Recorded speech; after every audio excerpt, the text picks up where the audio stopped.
To familiarize the viewer with the Clemenceau Heritage Museum's endeavor to preserve the unique history of the Verde Valley and surrounding area, we're going to take a few steps back in time, long before man first appeared in the valley, in fact, long before mankind.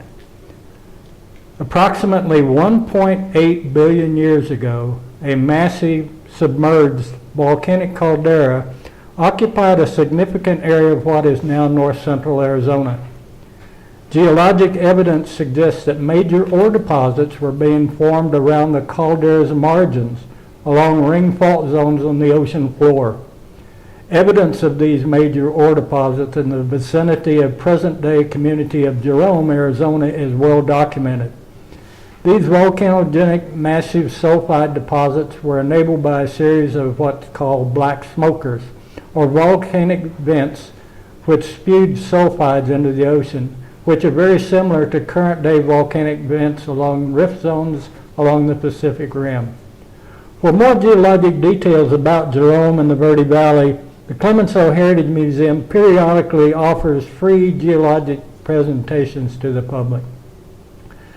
Fast forward from 2 billion years ago to 1583, Spanish explorer Antonio de Espejo, led by Native American guides into the Black Mountains adjacent to the Verde Valley, was shown outcrops of brilliantly colored green and blue copper minerals, which the Native Americans were utilizing for paint pigments. Espejo was intrigued by the colorful rocks, but he was somewhat disappointed there did not appear to be evidence of gold and silver minerals. Regardless, he ceremoniously claimed the exposed deposits were the Spanish crown, as the exposed copper minerals appeared to be of very high grade. His scribe, however, rather than writing praise about the high copper content, wrote that the copper values were poor. No attempt to exploit the copper deposits occurred while the Spanish were active in Arizona. Westward movement by settlers and ranchers led many into the fertile Verde Valley and surrounding area in the 1860s. A cavalry post was located at Fort Verde to protect the new arrivals from Native Americans intent on keeping their homelands intact. By 1876, prospectors had combed the mountains adjacent to the Verde Valley, locating the ore-bearing outcrops in the vicinity of what became Jerome, and staked mining claims in accordance with the mining law of 1873. In 1882, several of the claim owners decided to pool their claims and organized the United Verde Copper Company, or UVCC. A small 40-ton per day copper smelter arrived by mule train in 1882, and rich copper matte was produced in 1883 and 84 before failing copper prices forced the smelter closure. An attempt occurred in 1887 to reopen the smelter, however the effort failed. The company decided to option the claim group, and Dr. James Douglas, president of Phelps Dodge, arrived on the scene to negotiate a lease and option. His efforts failed. Less than a year later, William A. Clark from Montana arrived and successfully negotiated an option on the UVCC and subsequently developed extensive high-grade copper deposits.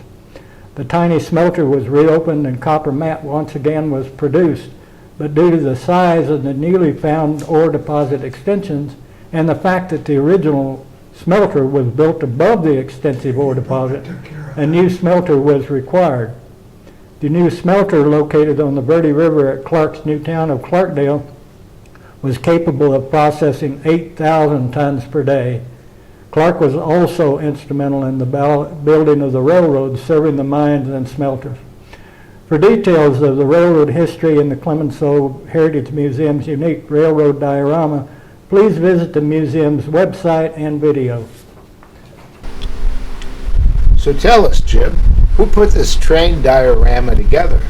It's really a fabulous piece of work.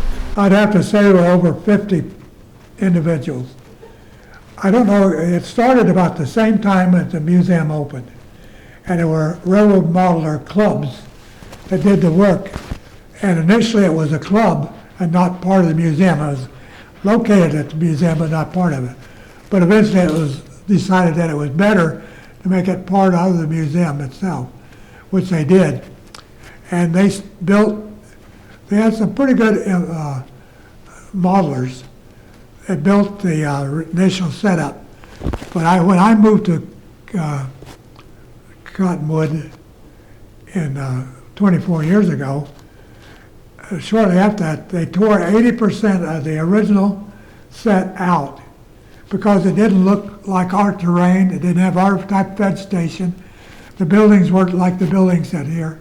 And by the way, everything was built from scratch. Even that Myriad 300 shovel was built on site. And they were just good modelers. But as I said, they tore out about 80% of it and started all over again.